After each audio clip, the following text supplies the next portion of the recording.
అందరూ సల్లంగా ఉండాలే. ఈ సమయంలో వచ్చారు, ఏదో ఒకటి ఇచ్చి పంపిస్తే బాగుంటుంది.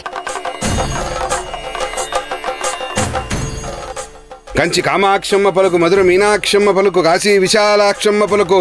వద్దమ్మా, వద్దు తల్లు, ఆ భిక్ష నాకొద్దు. అదేంటండి, ఈ సమయంలో వచ్చారు కదా అని భిక్ష వేస్తుంటే వద్దంటున్నారు? ఇల్లు ముక్కలవబోతుందే తల్లి, ఇల్లు నాశనం అవబోతుంది. మట్టి కొట్టుకోబోయే ఇంటి కూడు నన్నెట్ట తినమంటావే తల్లి? ఏం మాట్లాడుతున్నారు? అంబ పలుకు, జగదంబ పలుకు, కాశీ విశాలాక్షి పలుకు, కంచి కామాక్షమ్మ పలుకు, మధుర మీనాక్షమ్మ పలుకు. ఇంట చిచ్చురేగిందే తల్లి, కారడవిలో కారు చిచ్చులాగా.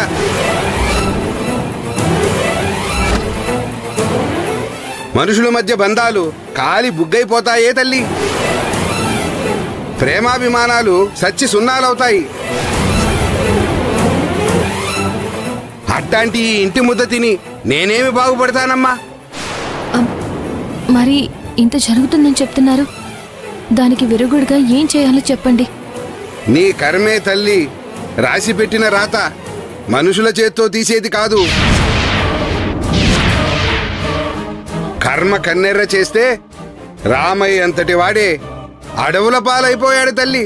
మనుషులం మనమెంత?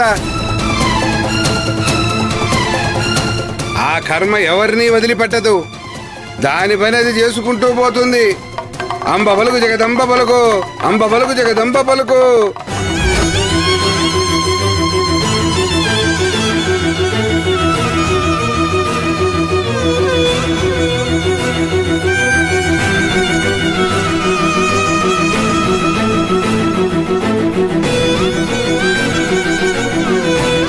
అమ్మా భూమి, అతను చెప్పినట్టు ఇంట్లో చిచ్చు మొదలైంది. అది కారు చిచ్చుగా మారకముందే మనమే జాగ్రత్త పడాలమ్మా. కాని మన మాట వినేవాళ్ళెవరూ లేరే. ఎవరి దారి వాళ్ళది, ఎవరి మాట వాళ్ళది అనుకుంటున్నారు. నేను బాధపడ్డం లేదు, భయపడ్డం లేదు.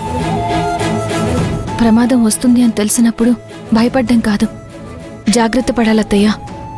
సమస్యలన్నీ తీర్చేసి మళ్ళీ మన ఇంటిని పాత ఇంటిలాగా ఎలా మార్చాలా, ఇంటికి దూరమైన సంతోషాల్ని ఎలా తిరిగి తీసుకురావాలా అని ఆలోచిస్తున్నాను. నీకు నమ్మకం ఉందా? చాలా నమ్మకం ఉంది. రుద్రాణి, భానుప్రకాష్ లాంటి దుర్మార్గులున్న ఆ ఇల్లు, ఆ ఇంట్లో వాళ్లే బాగున్నారు. అలాంటిది అందరూ మంచివాళ్లే. ఇంత మంచివాళ్లున్న చోట ఆ ఇల్లు బాగోలేకుండా ఎక్కడికి పోతుంది? సమస్య ఎక్కడి నుంచి పుట్టిందో, ఎటు పుట్టిందో అదే చిచ్చు. ఆ చిచ్చుని ఆర్పగలిగితే అందరం ప్రశాంతంగా ఉంటాం. నాకు నమ్మకం ఉంది, నేను చేయగలనత్తయ్యా. నువ్విలాగే ధైర్యంగా ఉండమ్మా. నీ ధైర్యమే మాకు బలం భూమి. ఏదో ఒకటి చేసి మళ్ళీ మన ఇంటిని సంతోషంగా మారుస్తావన్న నమ్మకం నాకుంది. మిగిలిన వాళ్ళలా నువ్వు దేనికి భయపడకమ్మా. నువ్వేమనుకుంటే అది చెయ్యి. నువ్వు చేసే ప్రతి పనిలో మంచి ఉంటుంది. అది నాకు తెలుసు భూమి. నేను చూసుకుంటాను కదా అత్తయ్య, మీరు దాని గురించి ఏం ఆలోచించకండి. పదండి. పదమ్మా.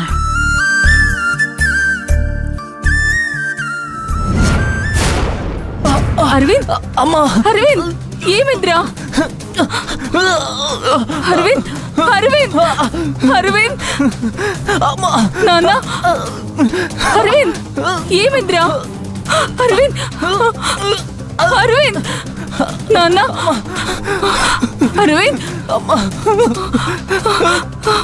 Arvind. Doctor, Arvind health condition మరీ సీరియస్ గా ఉంది. మీరు తొందరగా రండి డాక్టర్. అరవింద్, నాన్న, లే నాన్న. అరవింద్, అమ్మా.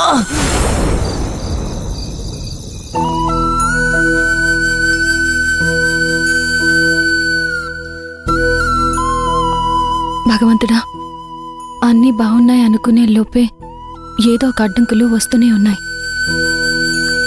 ఒక సమస్య తీరింది అనుకునేసరికి మరొక సమస్య పుట్టుకొస్తూనే ఉంది. అందరం కలిసిపోయాము, ఆనందంగా ఉంటున్నాము అని అనుకుంటుంటే మళ్ళీ ఈ గొడవలేంటి స్వామి?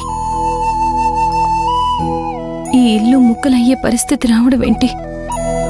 తెలిసి మేము ఎవరికీ ఎటువంటి అపకారం చేయలేదు. ఇంట్లో వాళ్ళందరూ మంచి వాళ్లే. ఎవరు ఎవరిని కష్టపెట్టాలని అనుకోరు. దయచేసి ఎవరికీ ఏమీ కాకుండా నువ్వే చూసుకోవాలి.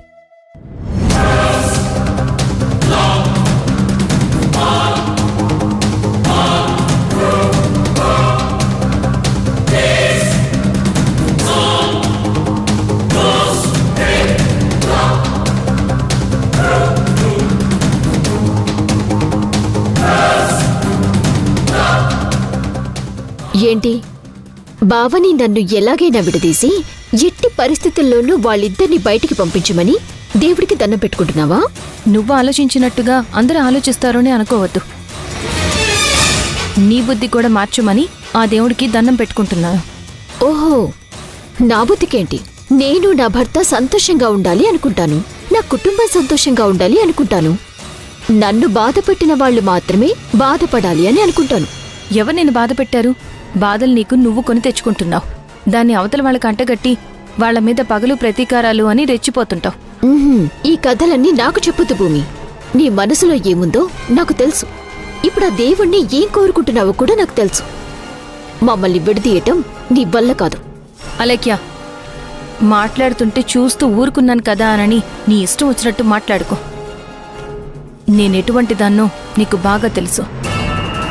మాధవ్ పొరపాటున అన్న ఒక్క మాట పట్టుకుని నువ్వు మాధవ్ని బావగారిని విడదీయాలని అనుకోవడం, ఇంట్లో వాళ్ళందరికీ మనశ్శాంతి లేకుండా చేయడం కరెక్ట్ కాదు.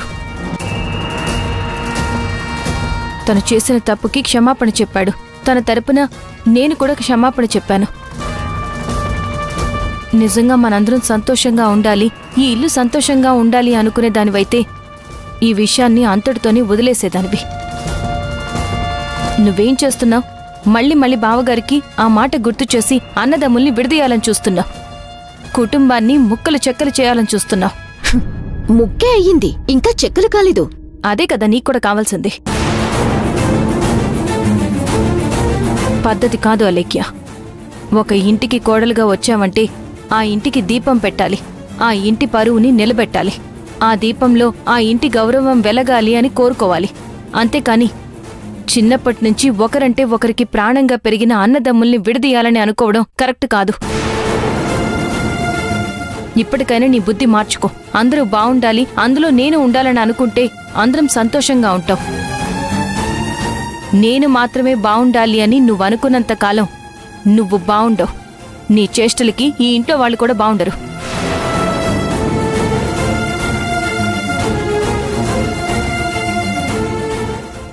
భూమి,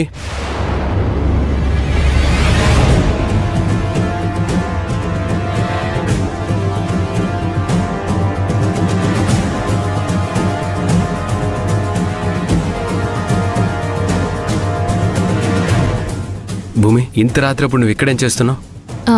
ఏం లేదు మాధవ్, మనసు బాగోలేదు. అందుకే దేవుడికి దండం పెట్టుకుందామని వచ్చాను. ఈ దేవుడి గదికి రావటం ఇదే చివరిసారి. రేపటి నుంచి ఈ దేవుడి గది కూడా మాదే. మాది అనుకున్న దేనిలోకి మీరు రావటానికి వీల్లేదు. అంతగా నీకు దేవునికి దండం పెట్టుకోవాలనుంటే ఇంకో దేవుడి గదిని ఏర్పాటు చేసుకో.